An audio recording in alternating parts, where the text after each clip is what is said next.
बच्चों, आज हम कोशिका के सूक्ष्म जीव अणु के बारे में अध्ययन करेंगे। हमें मालूम है जीवों का शरीर जो है कोशिकाओं से मिलकर बना हुआ है और ये जो कोशिकाएं हैं वो बहुत सारे रासायनिक तत्वों से मिलकर बने हुए हैं।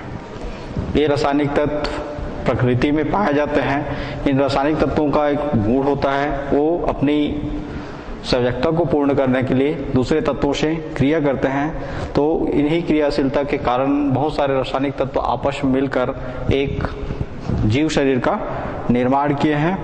प्रत्येक जीव के शरीर के अंदर जो है तीन प्रकार के तत्व जो है ये तत्व जो होते हैं वो तीन रूपों में पाए जाते हैं। एक तो स्वयं तत्व के रूप में, फिर यौगिकों के रूप में और फिर मिश्रण के रूप में। तत्व क्या है, यौगिक क्या है और मिश्रण क्या है, इसके बारे में भी आपने रसायन में पढ़ लिया है। ऐसे पदार्थ जिनमें एक ही प्रकार के परमाणु मौजूद होते हैं उनको कहते हैं तत्व। फिर दो या दो से अधिक तत्वों के परमाणुओं का निश्चित अनुपात में मिलने से जो रासायनिक पदार्थ जो तैयार होता है उसको कहते हैं यौगिक। और दो या दो से अधिक तत्वों को किसी भी तत्वों के परमाणु को किसी भी अनुपात में यदि हम मिला दें तो उससे बना हुआ पदार्थ कहलाता है मिश्रण। तो कहने का मतलब ये है कि कोशिका के अंदर ये पदार्थ जो है स्वयं तत्व के रूप में मौजूद हो सकते हैं या यौगिक के रूप में मौजूद हो सकते हैं या फिर मिश्रण के रूप में मौजूद हो सकते हैं। तो ये जो कोशिका के अंदर पाए जाने वाले जो रासायनिक तत्व हैं, इन रासायनिक तत्वों को हम तीन श्रेणी में बांटते हैं। वो तीन श्रेणी कौन कौन से हैं? पहला दीर्घमात्रिक तत्व, दूसरा सूक्ष्म मात्रिक तत्व और तीसरा अति सूक्ष्म मात्रिक तत्व। ये तीन प्रकार के तत्व हो गए। दीर्घ मात्रिक तत्व किसे कहेंगे? ऐसे तत्व जिनकी शरीर में उपस्थिति बहुत अधिक होता है, या ये दीर्घ मात्रिक तत्व वे तत्व होते हैं जिनके द्वारा ही शरीर के अधिकांश भागों का निर्माण हुआ है। अर्थात ये जो दीर्घ मात्रिक तत्व होते हैं इनसे प्रत्येक जीव के शरीर का लगभग 93% भाग का निर्माण हुआ है। तो दीर्घ मात्रिक खनिज तत्व के अंतर्गत हम किन किन तत्वों को लेंगे? एक तो हो गया कार्बन, फिर हो गया हाइड्रोजन और फिर हो गया ऑक्सीजन। ये तीन ऐसे तत्व हैं जो शरीर में अत्यधिक मात्रा में पाए जाते हैं। जैसे हम अपनी शरीर की त्वचा की बात करें तो त्वचा जो है प्रोटीन से बना हुआ है और प्रोटीन के बनाने वाले जो घटक हैं वो उसमें मौलिक रूप से कार्बन, हाइड्रोजन और ऑक्सीजन है। उसी प्रकार हमारे शरीर की कोशिकाओं में जो कोशिका द्रव्य है, उस कोशिका द्रव्य जीव द्रव्य मौजूद है, उस जीव द्रव्य का प्रमुख घटक होता है कार्बोहाइड्रेट्स, प्रोटीन, वसा। इन समस्त पदार्थों का निर्माण जो है इन्हीं दीर्घ मात्रिक तत्वों के द्वारा हुआ है। अब हम देखते हैं दूसरा सूक्ष्म मात्रिक तत्व। तो वे सूक्ष्म मात्रिक खनिज तत्व ऐसे खनिज तत्व होते हैं जिनकी शरीर में जो है बहुत ही कम मात्रा पाया जाता है। ये कम मात्रा में ही उपस्थित होकर शरीर की रासायनिक क्रियाओं को जो है और शरीर की संरचना को बनाए रखने में जो है महत्वपूर्ण अपना योगदान देते हैं। जैसे नाइट्रोजन हो गया, मैग्नीशियम हो गया, कैल्शियम हो गया, मैंगनीज हो गया, जिंक हो गया। ये सब खनिज तत्व जो है, फास्फोरस है, क्लोरीन है, ये सभी रासायनिक तत्वों को सूक्ष्म मात्रिक रासायनिक तत्व कहते हैं और प्रत्येक जीव के कोशिका का लगभग 2% भाग का निर्माण करते हैं। फिर तीसरे तत्व देखते हैं हम अति सूक्ष्म मात्रिक तत्व। ऐसे रासायनिक तत्व जिनकी शरीर में जो है आवश्यकता बहुत ही कम होती है, तो ऐसे रासायनिक तत्वों को हम सूक्ष्म मात्रिक रासायनिक तत्व कहते हैं। जैसे आयरन हो गया, आयोडीन हो गया, बोरान हो गया, फिर मॉलिब्डेनम हो गया, फिर आयरन हो गया। ये सभी ऐसे रासायनिक तत्व हैं जिनकी शरीर में आवश्यकता बहुत ही कम है या ये शरीर में बहुत कम मात्रा में उपस्थित होते हैं। तो ऐसे रासायनिक तत्वों को ही हम अति सूक्ष्म मात्रिक रासायनिक तत्व कहते हैं। अब हम देखते हैं अगला चीज कोशिका सूक्ष्म जीवाणु के अंतर्गत कोशिकी पूल।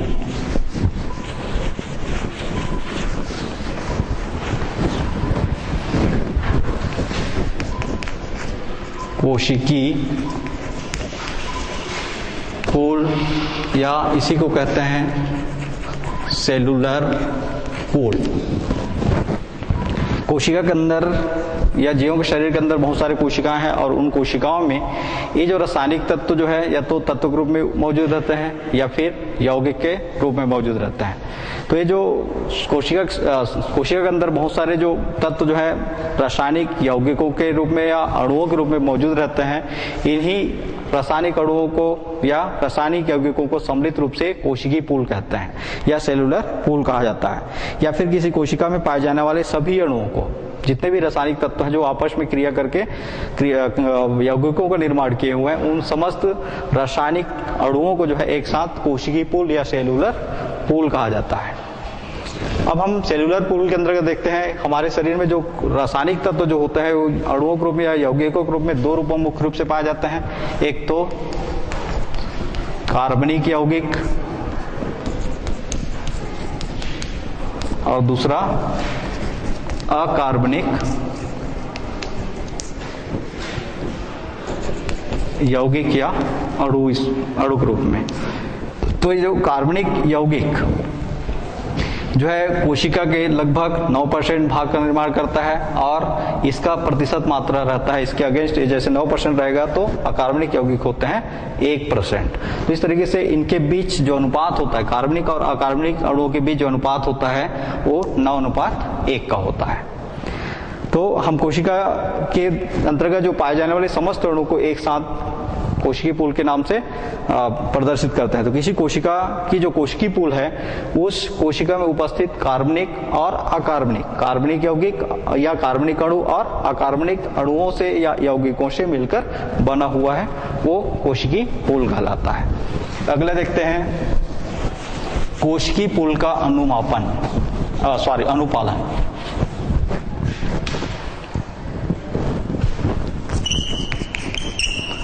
कोशिकी पूल का अनुपालन।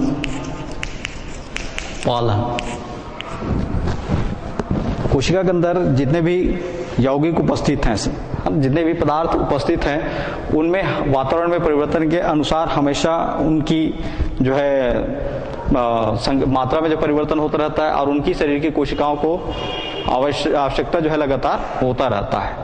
तो ये जो अणु है, कोशिकी जो अणु है, कोशिका के अंदर पाए जाने वाले जो अणु हैं, इनकी आवश्यकता किसी या फिर किसी पदार्थ की कमी हो जाती है। वो आवश्यक अणुओं में यदि किसी की कमी हो जाती है तो वो कोशिका के जो जैविक क्रिया है, कोशिका के अंदर होने वाले जो क्रियाएं हैं वो अनियमित हो जाते हैं, अनबैलेंस्ड हो जाते हैं, जिसके कारण उसके शरीर में होने वाले जो कोशिका के अंदर होने वाले जो क्रियाएं हैं वो बीच में अवरुद्ध हो जाते हैं। या फिर किसी अणु की कमी के कारण वो रासायनिक अभिक्रिया या वो जैविक क्रिया संपन्न नहीं हो पाता। इसलिए कोशिका के अंदर जो भी अणु मौजूद हैं कोशिकी पूल के रूप में, उस कोशिकी पूल का अनुमापन करना जीवों के लिए बहुत आवश्यक हो जाता है। यदि वो उसका अनुपालन नहीं करते, तो अनुपालन नहीं करेंगे तो उनके शरीर की जो क्रियाएं हैं वो अनियमित हो जाएंगे और अनबैलेंस्ड हो जाएंगे। ये जो कोशिकी जो अणु होते हैं वो कोशिका के अंदर प्रविष्ट कैसे होते हैं? हमें मालूम है एक कोशिका है, कोशिका के चारों ओर एक झिल्ली पाया जाता है जिसको हम कहते हैं प्लाज्मा झिल्ली। ये जो प्लाज्मा झिल्ली या प्लाज्मा मेम्ब्रेन की गुण या विशेषता ये पाया जाता है कि ये चयनात्मक पदार्थों को ही अपने से आर पार जाने देता है, अर्थात ये सेमी परमेबल होता है। आवश्यक पदार्थों के लिए ही पारगम्य होता है और जो अनावश्यक पदार्थों के कोशिका के लिए, उन पदार्थों के लिए पारगम्य नहीं है। तो जो कोशिकी अणु होते हैं उन्हीं इसी पारगम्य झिल्ली को पार करके इस कोशिका के अंदर प्रविष्ट होते हैं। जो कोशिकी पूल के अंतर्गत आवश्यक जो कार्बनिक अणु होंगे, जो कोशिका झिल्ली या प्लाज्मा झिल्ली के लिए पारगम्य है, ऐसे अणु जो है इसी कोशिकी झिल्ली या प्लाज्मा झिल्ली को पार करके कोशिका के अंदर प्रविष्ट होते हैं। और अनावश्यक जो कार्बनिक अणु हैं वो अनावश्यक कार्बनिक अणु इन्हीं प्लाज्मा झिल्ली के द्वारा विस्तृत होकर शरीर से बाहर या कोशिका से बाहर निकल जाते हैं। इसलिए इनका पालन करना जो है, कोशिकीय पुल का पालन करना बहुत ही आवश्यक है। अब अगला हम देखते हैं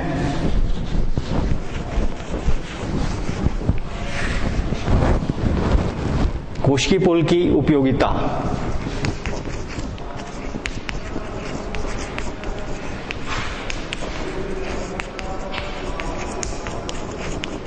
कोशिकीय पुल की उपयोगिता, तो कोशिका की संरचना और उसके कार्यों में जो है कोशिकीय पुल या कोशिका के अंदर पाए जाने वाले समस्त अणु की विशेष योगदान होता है। ये अणु जो है यदि उचित मात्रा में उपलब्ध नहीं है तो उस सिचुएशन में कोशिका की जो संरचना जो है वो रप्चर हो सकता है या उसकी जो जैविक क्रिया है वो अनबैलेंस हो सकता है। इसलिए कोशिकीय पुल जो है जीवों के कोशिकाओं के लिए या जीवों के शरीर के लिए जो है बहुत ही आवश्यक घटक होता है।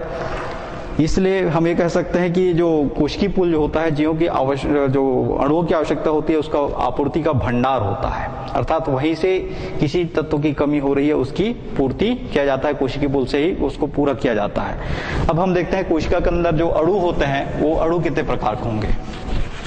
तो कोशिका के अंदर दो प्रकार के अणु मौजूद रहते हैं, एक तो सूक्ष्म जीव अणु और दूसरा बृहद जीव अणु। जो अणु है जिनको हम कोशिकीय पुल के नाम से, कोशिका के अंदर जो जितने भी अणु पाए जाते हैं जिनको हम कोशिकीय पुल कहते हैं, ये मुख्य रूप से दो प्रकार के होते हैं। पहला सूक्ष्म जीव अणु और दूसरा बृहद जीव अणु। सूक्ष्म जीव अणु का जो मॉलिक्यूलर वेट जो होता है उनका परमाणुक आणविक जो द्रव्यमान होता है वो कम होता है, जबकि बृहद जो जीव अणु होते हैं इनका आणविक द्रव्यमान अधिक होता है। और इनमें से किसी भी एक अणु की अगर शरीर में कमी हो जाए तो उस कंडीशन में कोशिका के संरचना या कोशिका के कार्यों पर इसका जस्ट विपरीत प्रभाव पड़ता है।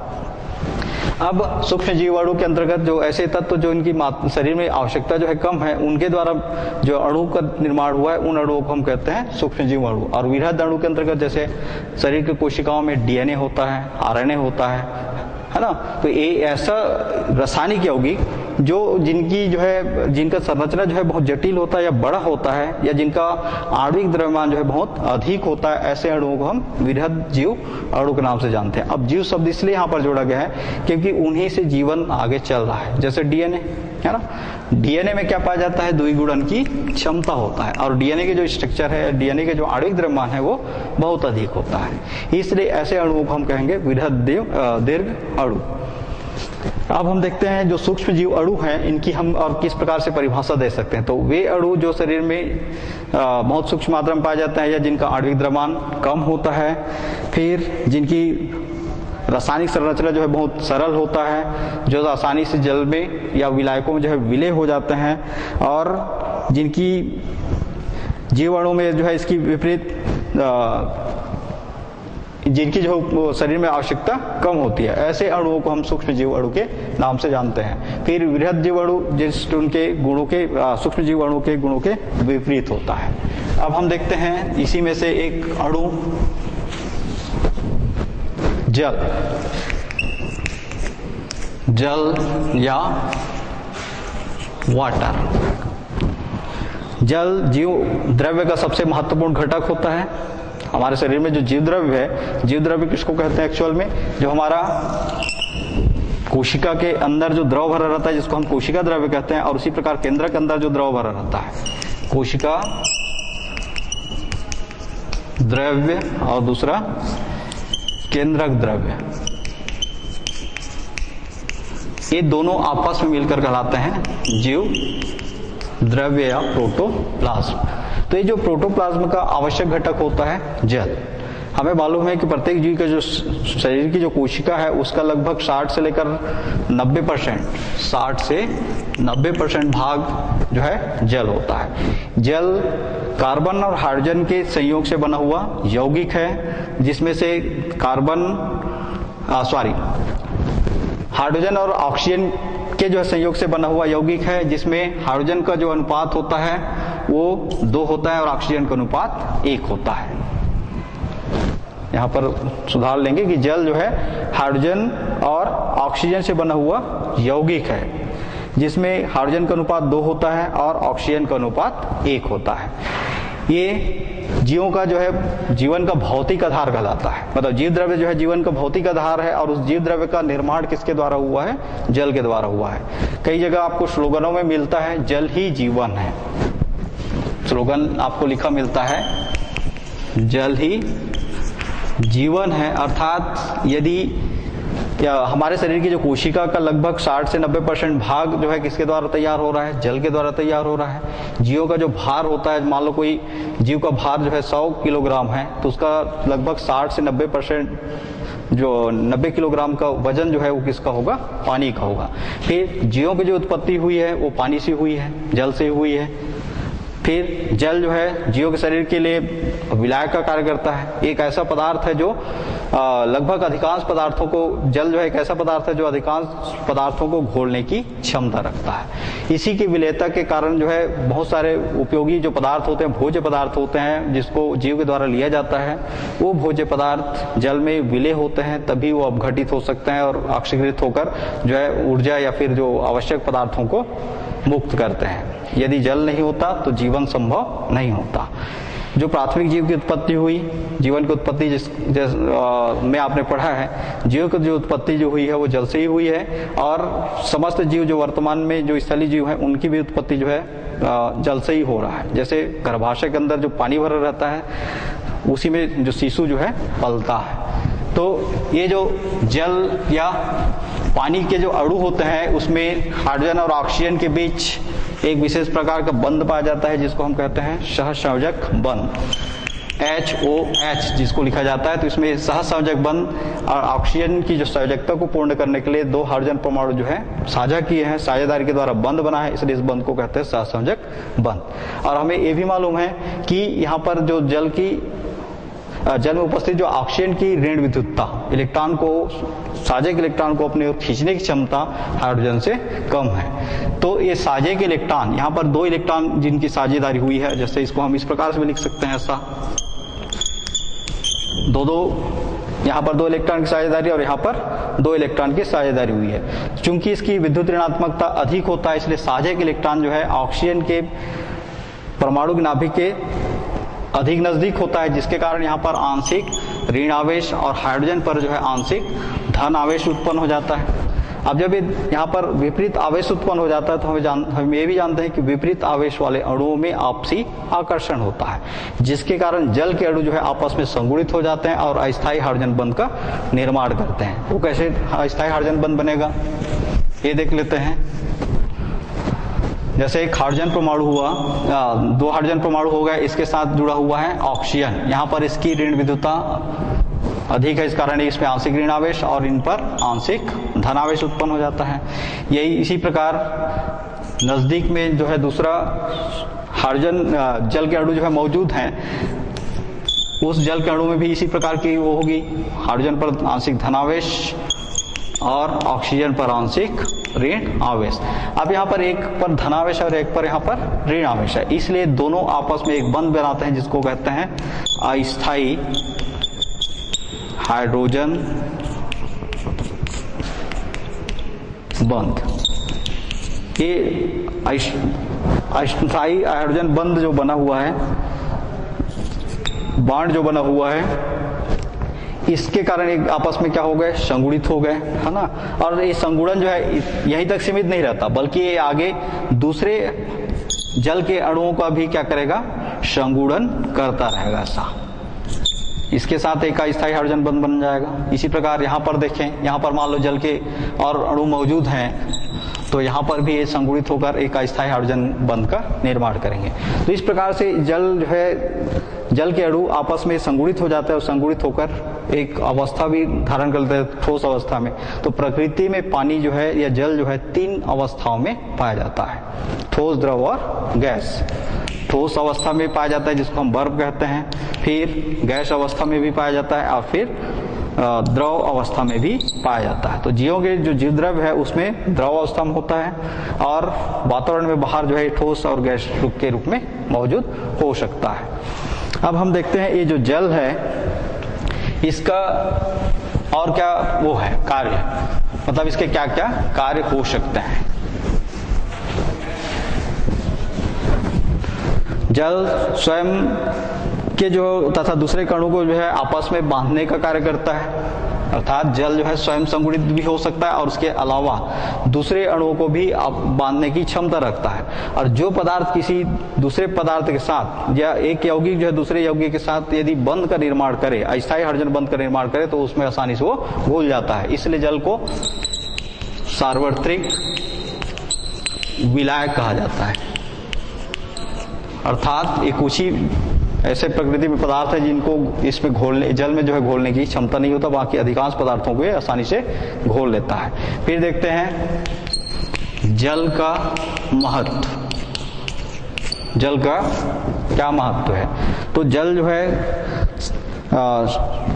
शरीर में जो जितने भी आवश्यक पदार्थ होते हैं, भोज्य पदार्थ होते हैं, उनको शरीर की विविध कोशिकाओं तक पहुंचाने के लिए आवश्यक घटक होता है। इसी प्रकार जो उत्सर्जी पदार्थ बनते हैं वो उत्सर्जी पदार्थ जल की उपस्थिति में बनते हैं और जल के द्वारा ही इनको शरीर से बाहर निष्कासित किया जाता है। फिर जीव द्रव्य का प्रमुख घटक होता है, प्रमुख भाग होता है, क्योंकि प्रत्येक जीव के शरीर का जो है लगभग 60 से लेकर 90% भाग जल से ही बना हुआ है। इसके अलावा जल शरीर की कोशिकाओं की जो कोशिकाओं को जो है यांत्रिक आधार प्रदान करता है। जल पौधों की जो पत्तियां होती है उसकी स्फीति दशा को बनाए रखता है। आपको मालूम है कि जो छुई मुही के जो पौधा होता है उसकी पत्ती को एक थोड़ा सा टच करते हैं, छूते हैं, तो उसकी पूरी उसमें भरा हुआ पानी जो है उसके तने की ओर हस्तांतरित हो जाता है, जिसके कारण वो पत्तियां मुरझा जाती हैं। लेकिन कुछ समय पश्चात वही पत्तियां पुनः तने हुए दिखाई देते हैं। इसका मतलब यह है कि पानी में पत्तियों में जो है पानी भरा रहता है, जिसके कारण वो तना हुआ दिखाई देता है, और जैसी वो पानी जो है हट जाए वैसे वो मुरझा जाता है। इसका हम एक्सपेरिमेंट भी कर सकते हैं। एक पौधे में लगी हुई पत्ती को यदि हम तोड़कर उसको धूप में रख दें कुछ समय के लिए, तो कुछ समय पश्चात देखेंगे कि पत्तियां मुरझाकर सिकुड़ जाती हैं। इसी प्रकार जल जो होता है जीव के शरीर की जो कोशिका का पराविद्युतांक को नियंत्रित कर रखता है। फिर कोशिका की जो वृद्धि दीर्घ काल तक हो, इसके लिए जो है आवश्यक घटक होता है जल। फिर जल जीवों का जो है पादप कोशिका बीज के जो है अंकुरण के लिए आवश्यक होता है। सूखा बीज को यदि हम कहीं पर छोड़ दें तो कभी भी अंकुरित नहीं होगा, लेकिन यदि उसको नमी मिल जाए अर्थात पानी मिल जाए तो आसानी से वो अंकुरित होता है। फिर जल जो है शरीर के जो प्राशन के क्रियाओं को नियंत्रित करके रखता है। प्राशन की जो क्रिया होती है उसको क्रमाकुंचन की गति को नियंत्रित करता है। प्रकाश संश्लेषण की क्रिया का आवश्यक घटक होता है ना। हमें मालूम है प्रकाश संश्लेषण में कार्बन डाइऑक्साइड और पानी की आवश्यकता होती है, तो वो पानी उस समय जल जो है उसकी पूर्ति करता है। तो इस प्रकार से आपने जल के महत्व के बारे में पढ़ा। चलिए इसको आप नोट कर लीजिए।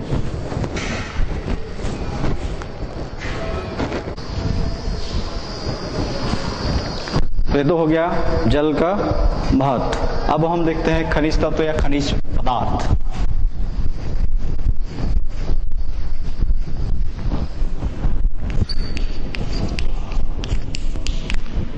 खनिज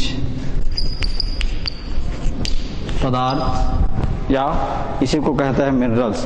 पौधों और जंतुओं के उत्पादों को यदि हम जलाएं तो उसमें जो भस्म शेष बचता है, उस भस्म का यदि विश्लेषण करें तो हम पाएंगे कि उसमें विभिन्न प्रकार के जो रासायनिक तत्व मौजूद रहते हैं। उन्हीं रासायनिक तत्वों को खनिज तत्व कहा जाता है। खनिज तत्व उनका नाम इसलिए पड़ा हुआ है क्योंकि वो प्रकृति में पौधों को या जंतुओं को कहाँ से मिलते हैं, भूमि से मिलते हैं। जैसे पौधे जो होते हैं भूमि के अंदर से उन रासायनिक तत्वों को अवशोषित करते हैं और उनके द्वारा जो फली तैयार किया जाता है या उनकी जो पत्तियां होती हैं उसमें वो संरक्षित रहता है। वो पत्तियों को या फिर उनके फलियों को जब जंतु द्वारा उपयोग किया जाता है तो रासायनिक तत्व खनिज तत्व जो है या खनिज पदार्थ जो है जंतुओं को प्राप्त हो जाते हैं।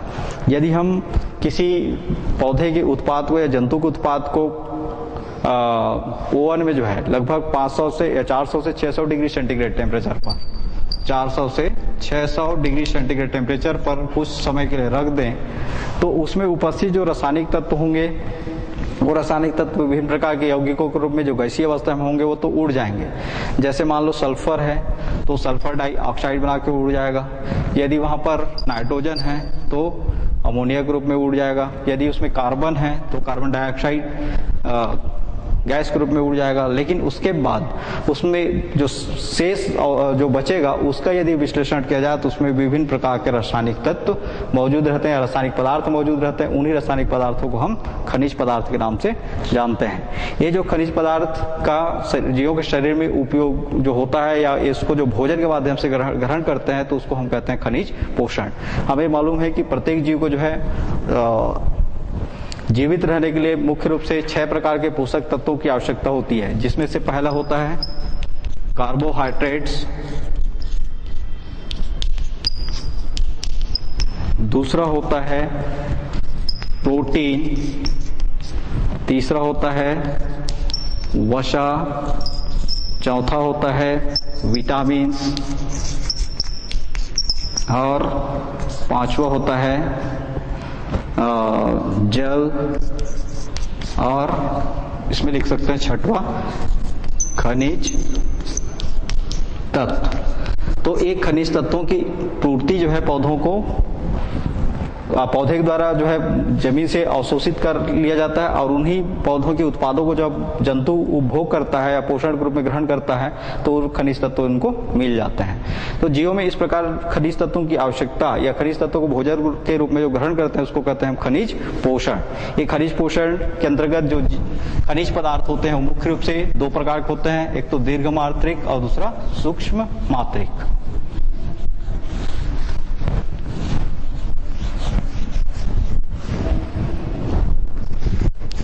दीर्घ मात्रिक खनिज पदार्थ और दूसरा सूक्ष्म मात्रिक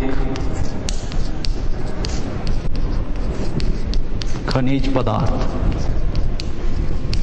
जो दीर्घ मात्रिक खनिज पदार्थ होते हैं इनकी जीवों के शरीर में जो है आवश्यकता अधिक होता है या ये अधिक मात्रा में पाए जाते हैं। ये जो कार्बन से बने हुए कार्बनिक यौगिक होते हैं, जैसे प्रोटीन हो गया, प्रोटीन का घटक है कार्बन, हाइड्रोजन और ऑक्सीजन। इसी प्रकार डीएनए हो गया, डीएनए का घटक है कार्बन, हाइड्रोजन, ऑक्सीजन, नाइट्रोजन। तो ये ऐसे तत्व जिनकी शरीर में जो है जो शरीर में अधिक मात्रा में उपलब्ध होते हैं, इनको दीर्घमात्रिक पोषक तत्व के रूप में या खनिज तत्व के रूप में जानते हैं। अब हम यहाँ पर पोषक तत्व खनिज पदार्थ के स्थान पर पोषक तत्व लिख दे, ज्यादा अच्छा रहेगा। दीर्घमात्रिक पोषक तत्व और उसी प्रकार सूक्ष्म मात्रिक पोषक तत्व। ये इनकी आवश्यकता अधिक है और इनकी आवश्यकता कम है। ये जो है कम मात्रा में पाया जाता है, इनकी जो है सूक्ष्म मात्रा ही जो शरीर में होने वाली क्रियाओं के लिए आवश्यक होता है। अब हम देखते हैं ये जो दीर्घ मात्रिक पोषक तत्व और सूक्ष्म मात्रिक पोषक तत्व जो है एक जीव के शरीर की कोशिका के लिए कितना आवश्यक है या जीव के शरीर की संरचना के लिए या उसकी जैविक क्रियाओं के लिए कितना उपयोगी है। तो इसकी क्या आवश्यकता है, क्यों इसको भोजन के रूप में लिया जाता है। तो पहले ये देख लेते हैं खनिज तत्व का जीवों के शरीर की संरचना में भूमिका, क्या क्या भूमिका होता है। तो सबसे पहला कोशिकी संरचना के रूप में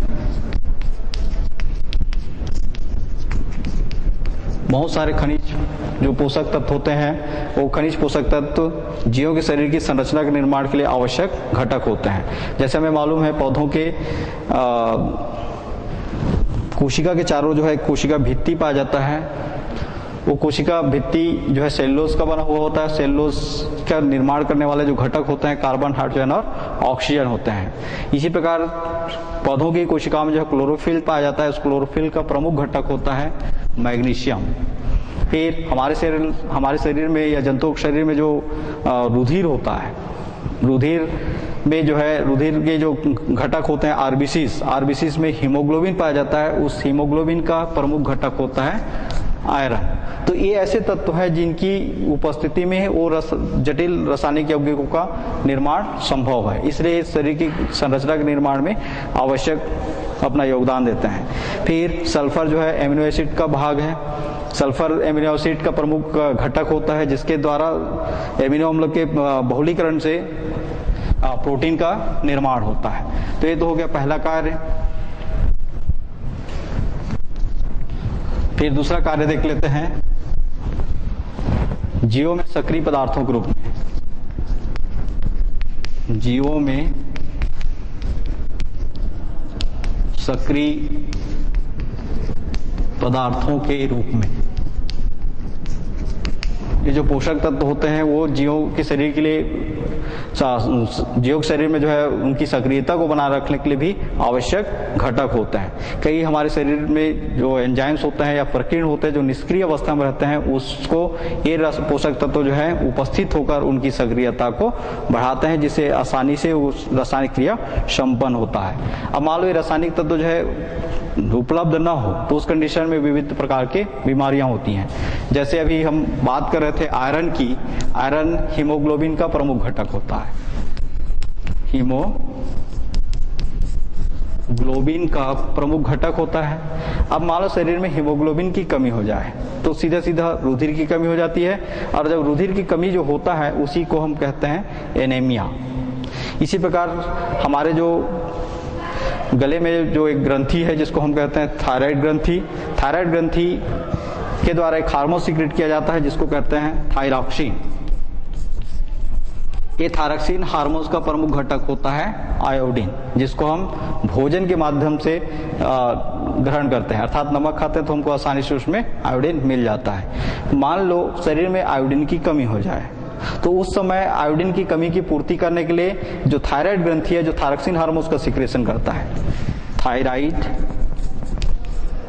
ग्रंथि जो है थायरॉक्सिन हार्मोन्स का सिक्रीशन कर रहा है, तो ये थायरॉक्सिन हार्मोन्स का सिक्रीशन करना बंद कर देगा, क्योंकि थायरॉक्सिन हार्मोन्स का निर्माण जो है आयोडीन की उपस्थिति में ही संभव है। तो उस कंडीशन में जो थायरॉक्सिन हार्मोन्स का जब सिक्रीशन नहीं होता तो उसकी कमी की पूर्ति करने के लिए जो हमारा थायराइड ग्रंथि है वो थायराइड ग्रंथि में एक सूजन हो जाता है, और सूजन होने के कारण गला सूज जाता है, जिसको हम एक रोग के नाम से जानते हैं, घेंघा रोग, या इसी घेंघा रोग को कहते हैं गोइटर। तो इस तरीके से इस शरीर की सक्रियता के लिए, शरीर में आवश्यक पदार्थों के निर्माण के लिए एक पोषक तत्व तो बहुत ही आवश्यक होते हैं। फिर अगला कार्य देख लेते हैं, या अगला भूमिका देख लेते हैं, खनिज और प्रकीर्णों की क्रियाशीलता।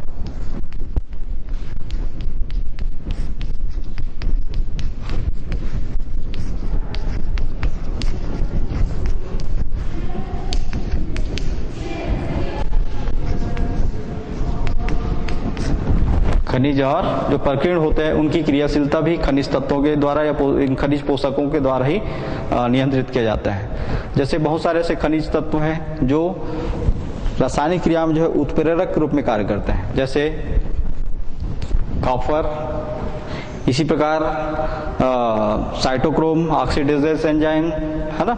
ये सब रासायनिक तत्व जो है या पोषक तत्व जो होते हैं वो रासायनिक क्रियाओं को नियंत्रित करने के लिए, उनकी सक्रियता को बढ़ाने या घटाने के लिए प्रकीर्ण के रूप में हमेशा शरीर के कोशिकाओं में विद्यमान रहते हैं, तभी वो रासायनिक क्रियाएं जो है एक निश्चित दर से संपन्न होते हैं। फिर अगला कार्य देख लेते हैं,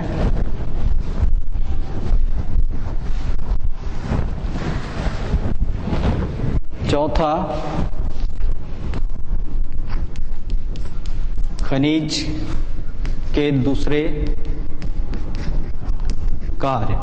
खनिज जो होते हैं वो शरीर की संरचना के निर्माण के लिए आवश्यक घटक होते हैं। इसके अलावा शरीर की जो कोशिका की शरीर के अंदर जो कोशिकाएं पाई जाती हैं उसकी पारगम्यता के लिए आवश्यक होते हैं। फिर उन कोशिकाओं में जो प्राशरण विषण जो क्रिया होती है उसको नियंत्रित करने के लिए आवश्यक घटक होते हैं। फिर खनिज जो है कैल्शियम और मैग्नीशियम जैसे खनिज जो होते हैं वो कैल्शियम और मैग्नीशियम जैसे जो खनिज तत्व हैं, एक खनिज तत्व शरीर में जो तंत्रिकाओं की क्रियाशीलता को जो है नियंत्रित करने के लिए उपयोग में आते हैं। फिर अगला कार्य देख लेते हैं।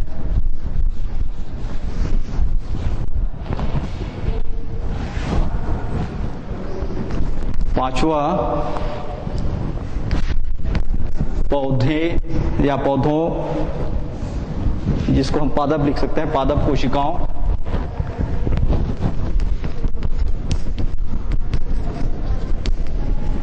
पादप कोशिकाओं में प्रासरण दाब को जो है अनुरक्षित करने में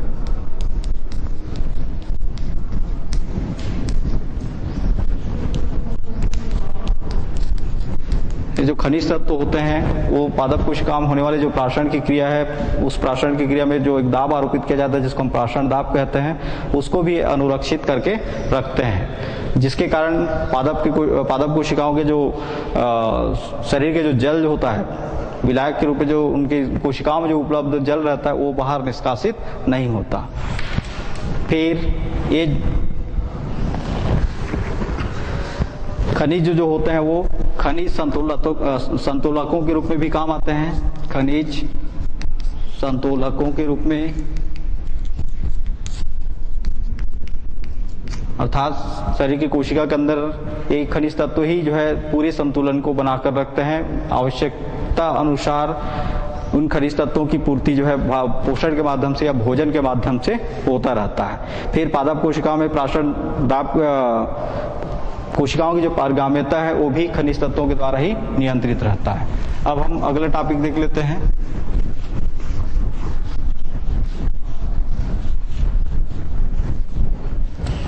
मोनो एवं ओलिगो सैकेराइड्स। मोनो एवं ओलिगोसैकेराइड्स। तो मोनो और ओलिगोसैकेराइड जो है सामान्य शर्करा के उदाहरण हैं। सामान्य शर्करा हमारे शरीर में जो जीव द्रव्य का प्रमुख घटक होता है शर्करा, उसका वो जो है कितने रूप में पाए जाते हैं? दो रूप में हो सकते हैं, मोनोसैकेराइड्स के रूप में या ओलिगोसैकेराइड्स के रूप में, और एक तीसरा और होता है जिसको हम कहते हैं पॉलीसैकेराइड्स। तो यहाँ पे मोनोसैकेराइड्स किसको कहेंगे? ऐसे रासायनिक यौगिक जो कार्बन हाइड्रोजन और ऑक्सीजन, कार्बन हाइड्रोजन और ऑक्सीजन के क्रमशः 1:2:1 के अनुपात में मिलने से बनते हैं, जिनका स्वाद मीठा होता है, जिनका जो रासायनिक संरचना जो होता है वो बहुत सरल होता है, और ये जो है जल के हाइड्रेट्स के नाम से जाने जाते हैं। जो मोनोसैकेराइड्स होते हैं इनकी अगर हम सामान्य सूत्र की चर्चा करें तो इनका जो सामान्य सूत्र होता है CXH2Y होता है, अर्थात इनके बीच अनुपात है 1:2:1। अब यहाँ पर X के स्थान पर यदि हम 6 रखते हैं तो यहाँ पर हो जाएगा H2O6। अब इसको आगे वो कर लें तो ये हो जाएगा C6H12O6। इसको कहा जाता है सामान्य शर्करा या ग्लूकोज, या इसको जो है चूंकि ये दो रूप में पाया जाता है, एक तो एल्डिहाइड रूप में पाया जाता है और दूसरा कीटोनिक रूप में। तो जो ग्लूकोज का एल्डिहाइडिक रूप होता है उसको हम कहते हैं ग्लूकोज, और जो कीटोनिक रूप होता है उसको कहते हैं फ्रुक्टोज।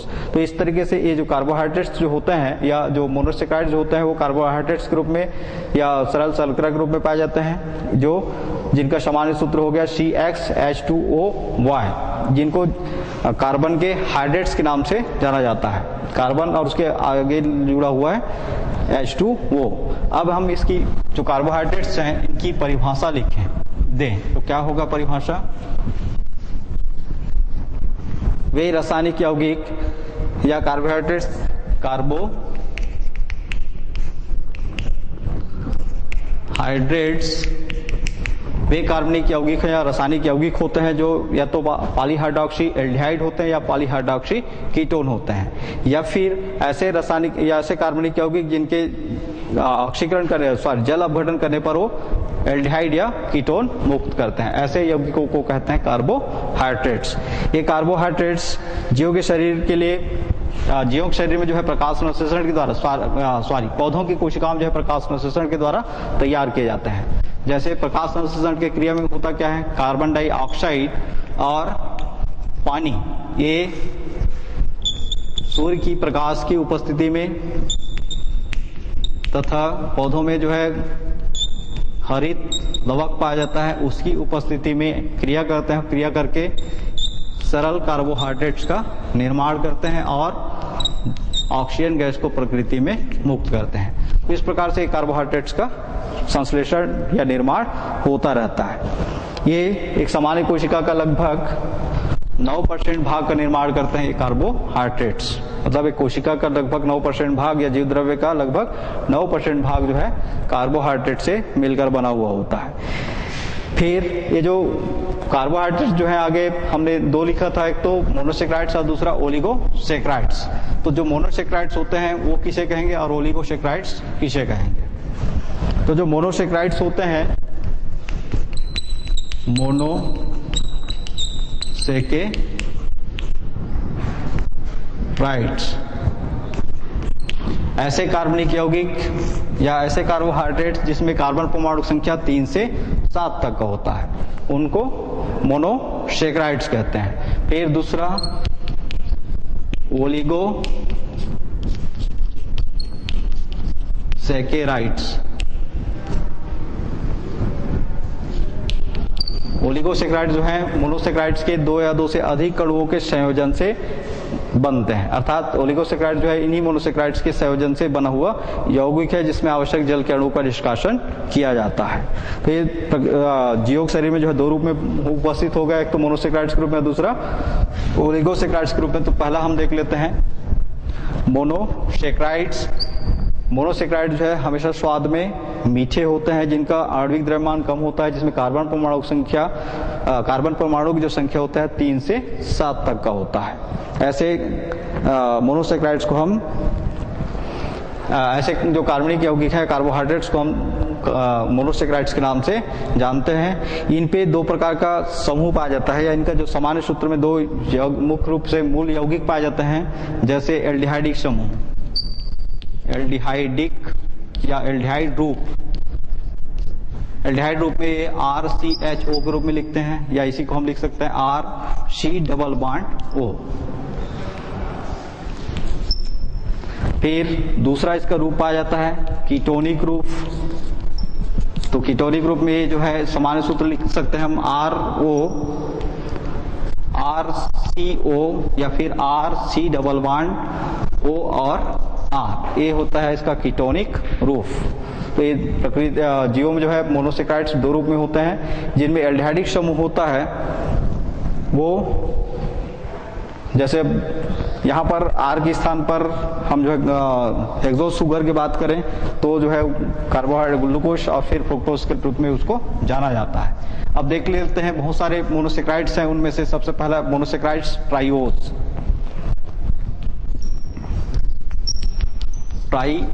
ऐसे मोनोसेक्राइड्स जिसमें कार्बन परमाणु की संख्या 3 होता है, ऐसे मोनोसेक्राइड जिसमें कार्बन परमाणु की संख्या 3 होता है, उनको कहते हैं ट्राइओस या ट्राइओस शर्करा या सुगर, इनको सुगर के नाम से जाना जाता है। अब जब कार्बन परमाणु की संख्या 3 होगा, हमने एक सामान्य सूत्र लिखा था CxH2O(Y). तो यहाँ पर X बराबर लिखा जा रहा है 3, तो Y बराबर भी होगा 3। यहाँ पर वो कर दें तो C3H2O और 3, या इसी को लिख सकते हैं C3H6O3। ये कहलाता है ट्राइओस सुगर। ये जो ट्राइओस सुगर जो है ये फिर से 2 रूपों में पाया जाएगा, एक तो एल्डिहाइडिक रूप में और दूसरा कीटोनिक रूप में। तो इसका जो एल्डिहाइडिक रूप होता है वो होगा HC+O, फिर CHOH 2 कार्बन हुआ, फिर CH2OH। तो ये कार्बन की परमाणु संख्या हो गया 1, 2 और 3, इसलिए यहाँ पर इसको कहा जाता है ट्रायो सुगर। हाइड्रोजन को देख लेते हैं 6 है कि नहीं है, 1, 2, 3, 4, 5 और 1 6। ऑक्सीजन परमाणु संख्या वहां पर 3 लिखा हुआ है, तो यहाँ पर 3 ऑक्सीजन परमाणु हो गए, 1, 2 और 3। तो इस तरीके से इस सुगर को हम कहते हैं ट्रायो सुगर। चूंकि इसमें जो समूह है CHO समूह है, इसलिए इसको कहते हैं इसका एल्डिहाइडिक रूप। इसी को ग्लिसरॉल्डिहाइड के नाम से जानते हैं। दूसरा इसका हम कीटोनिक समूह देख लें या कीटोनिक रूप देख लें, C डबल बॉन्ड O, फिर CH2OH और ऊपर CH2OH। यहाँ पर इसका कीटोनिक रूप कहलाता है, जिसमें कार्बन और ऑक्सीजन के बीच डबल बॉन्ड और दोनों कार्बन की दो संयोजकता जो है कार्बन के साथ संयोजक बंध द्वारा संतुष्ट हो रही हैं, तो ये कहलाता है इसका कीटोनिक ग्रुप। तो ट्रायो सुगर जो है मुख्य रूप से 2 रूपों में पाया जाएगा, एक तो एल्डिहाइडिक रूप में और दूसरा कीटोनिक रूप में। फिर दूसरा देखते हैं टेट्रो सुगर।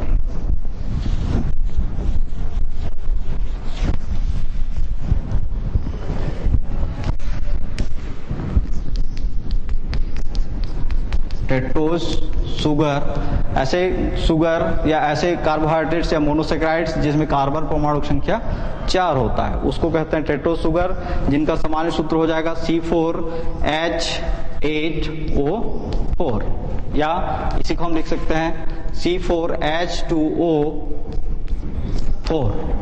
ये भी प्रकृति में 2 रूप में पाया जाता है, एक तो एल्डिहाइडिक रूप में और दूसरा कीटोनिक रूप में। इसका एल्डिहाइडिक रूप होगा HC डबल बॉन्ड OCHOH, फिर COHH और CH2OH, या फिर इसको भी ऐसा लिख दें CHOH। अब यहाँ पर जो हम इसको अल्टरनेट क्रम में लिख रहे हैं, OH और H फिर H और OH, इसलिए लिखा गया है क्योंकि यदि एक क्रम में रहे तो उस कंडीशन में ये जो है जल के हाइड्रोजन और ऑक्सीजन की ऋण विद्युता में अंतर होता है, इसलिए जल के रूप में ये निष्कासित हो सकते हैं। तो ये रूप जो है कहलाता है टेट्रो सुगर का एल्डिहाइडिक रूप। अब इसका हम कीटोनिक रूप को देख लेते हैं। ये कीटोनिक रूप में भी ये भी उपलब्ध होता है, CH2OH, C double bond O, फिर CHOH और CH2OH, ये कहलाता है इसका टेट्रोज रूप। इसमें कार्बन की संख्या हो गई 1, 2, 3, 4, हाइड्रोजन की संख्या 2, 1, 3, फिर 4, 5, 2, 7 और 1, 8। इसी प्रकार ऑक्सीजन की संख्या हो गया 1, 2, 3 और 4, तो ये कहलाता है टेट्रोज सुगर। तो आज आपने कोशिका के सूक्ष्म जीव अणु के अंतर्गत उसकी प्रस्तावना, कोशिकी पूल का मापन कैसे होता है, फिर जल, खनिज तत्व और मोनोसेक्राइड्स तथा ओलिगोसेक्राइड्स के कुछ पार्ट्स के बारे में पढ़ा। नेक्स्ट कालखंड में इसके जो शेष मोनोसेक्राइड्स हैं और ओलिगोसेक्राइड्स हैं इसके बारे में पढ़ेंगे। धन्यवाद।